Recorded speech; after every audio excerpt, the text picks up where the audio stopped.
So the teeny little name underneath the picture of the Golden Gate Bridge is someone I know that lives in the area. And again, a person may be the answer for me, right? I'm going to San Francisco, need to know where to eat. Maybe I want to look them up, I haven't seen them in a while. This is important stuff in order to sort of navigate this new place that I'm researching. A person is the answer, not just a web page, right? And here's where people have vouched for SFGate on Facebook, vouching for the domain so I can trust that information. This slide is actually a little bit about the other kinds of likes. This is where people I know have liked wired.com. But further down the search engine results page, you'll see this, which is liked by your Facebook friends Wired. And so these are actual links of stories on Wired that would not necessarily have been ranked that high in search engine algorithmic results, but they're presented as, we call them answers, sort of chunks of special information labeled as such that may, to me personally, be more relevant than, what I saw before, just the domain where, oh, I like Wired in general, right? Not necessarily the article. So we're playing with these things and trying to make sure that we're not overwhelming people because there's the fire hose of social data. We're not leaving out the real world, which might include, here's news about sushi, here's local information and mapping, here's, again, my friends like SFGate, what can I tell you? And then here's the section of Yelp reviews. And this is just, I just took this from the search engine results when I did the query.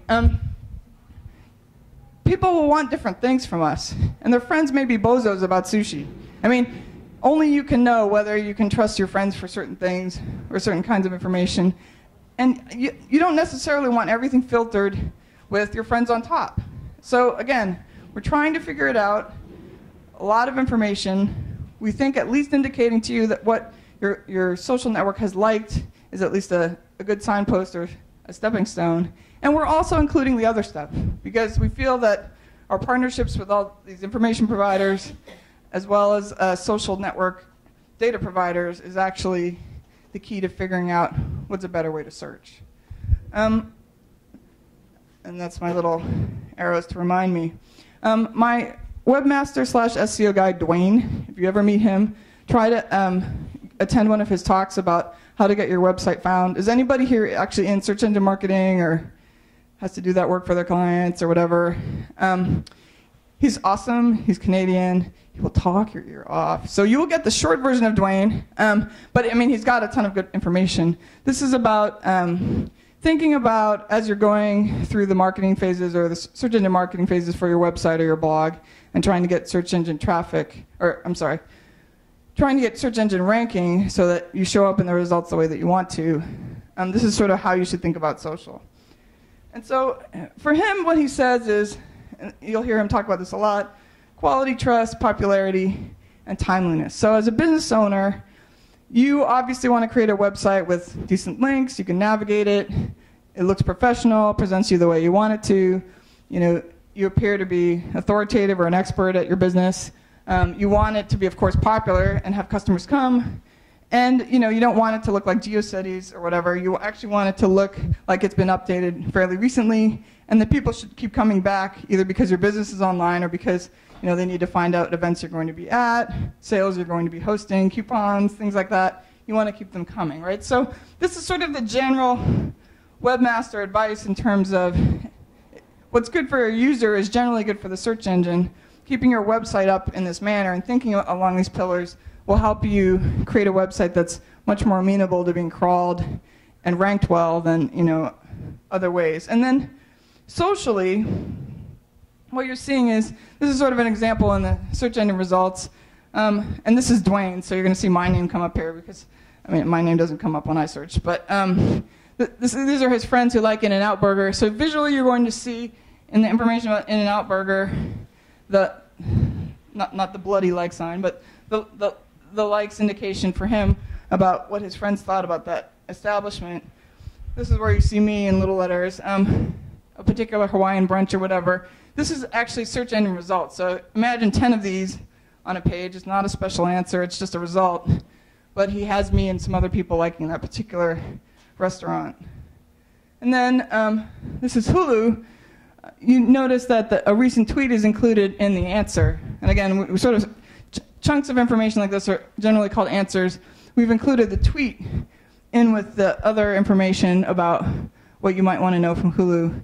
And these are all traces that help enhance those 4 pillars, right? So quality of the information, the search engine result there, people are liking that particular URL, the social signal is helping you. Trust, again, you've got people that you trust here, they like In-N-Out Burger. The recentness of the tweet helps for timeliness, but also popularity, because this is a way that other people can find Hulu or your business, insert your business here and tweet, right? So when you think about the social signal and your search engine marketing, it's just another way. It follows the principles, like you don't want to be spammy, you don't want to write crap. I mean, all the stuff that you would want to do anyway to improve the stature of your business, you would want to do that among the tenets of your social media campaign. And I'm sure all week you've been hearing about how to do a social media campaign, so that's not going to be me telling you, but rest assured that we care about the stuff that you do, and we look at it in this way, right? This was a study that we did for Twitter tweets with links. We had actually a bunch of editors curate and sort of evaluate the quality. And yes, if humans are filtering and recommending the links, gosh, maybe other humans would like to see those links. I mean, it's sort of obvious, but we had to have a graph. It had to go up and to the right. There you go. And we do look at other things. This was really Twitter-based, but we look at the behaviors. Are other people retweeting that person? Is this link actually common? 1,000 people are sharing that link. Are there likes? What are the relationships in the social graph between this content, those 2 people that are sharing that content? I mean, I could draw another sort of Facebook-like diagram of like people jumping back and forth, or the relationships between people, but I think it's actually easiest to see in the evil spam cancer slide. I just found this a really powerful image. The left, that looks like a dandelion about to go to seed, is sort of what a natural community looks like, different users connected to each other and so forth. This is what, a spam relationship on Twitter looks like. And it's just so interesting how instantly visually you can tell them apart, right? It's because these are fake people and those are real people, and real people gather like that.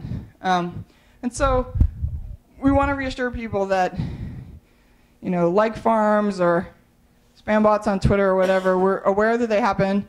They do patterns that look, visually like this. And, we have to, as a search engine, be on the lookout. That's why I said, like, Bing Social has that, it dedupes for spam. Well, it dedupes, and it looks out for spam. And that's part of the way that we can tell. It's just the pattern of the way the spammy user accounts behave with each other.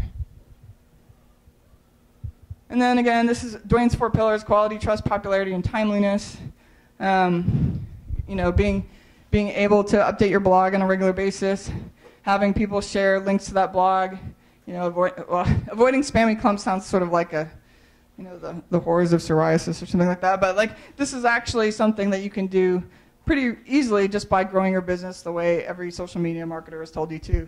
With authenticity, building it organically, reaching out to the people who would actually be interested in your product. Again, it's not rocket science, but often in sort of the thrust of the new information and, oh my gosh, this is social and this is a whole new different world, people forget that it's really about the content. Search engines care about the content. Now we've got this other stuff to worry about, like the social graph and the way people are behaving, but the content is really going to be the thing that helps distinguish you and your website from other websites. This is the long URL for Dwayne's webmaster blog. The short one to remember is bing.com/community, which has our blogs and forums. There's resources there for developers as sort of our general information as well. But he does a lot of posts regularly about the webmaster tools to make sure that you're being picked up by Bing in the way that you want. There's sort of ways to debug. So I would say, even though, again, this is a horrible URL, if you just do bing.com/community, you'll be able to find the webmaster blogs and the webmaster tools just from that sort of top-level URL. And so I was in with Boom, but this is my Twitter account, @BAOKI. You can always tweet me. Dwayne is also online if you have specific social search engine marketing kinds of questions. I hope that this wasn't too wacky, but I wanted to take you from the big picture to the sort of data analysis of the way things are going to the way we have to think about the fire hose, as well as some practical stuff you could at least take away as marketers or people who are studying how this all works to think about, protecting your own website's good name and appearing in search engine results and stuff like that. So that's what I got. If there are any questions, or you can always see me afterward. Thanks very much.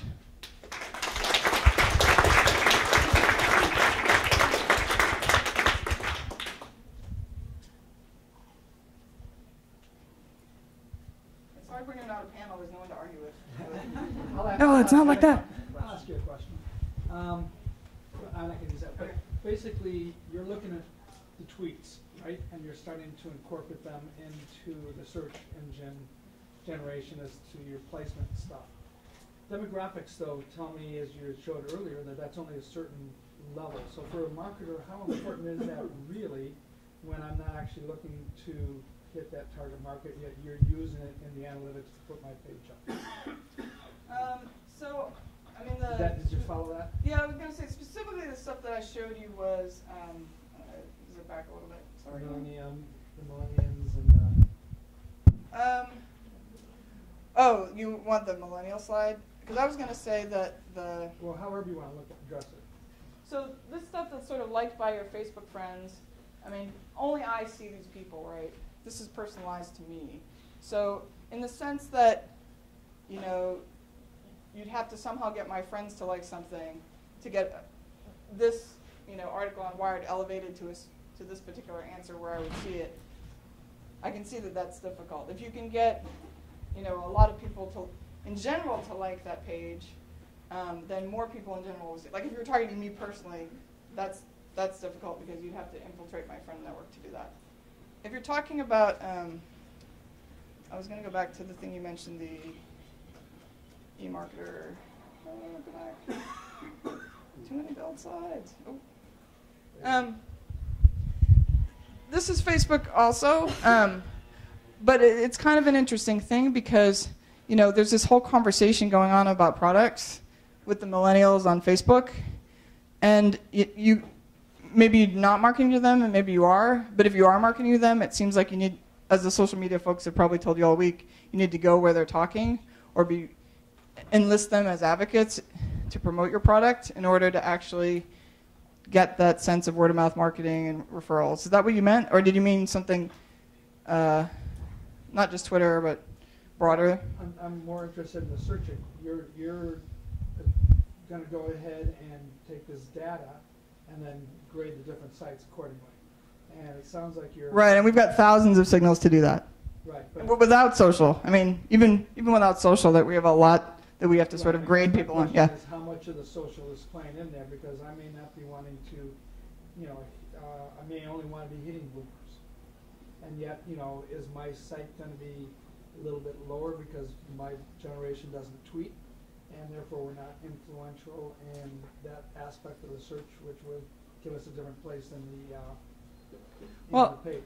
One way I've seen Dwayne talk about this is that, if you think about, like, say you're in an automotive forum, right, and it's not millennial cars, it's boomer-oriented cars or whatever. And then someone says, hey, here's a link to my favorite auto mechanic.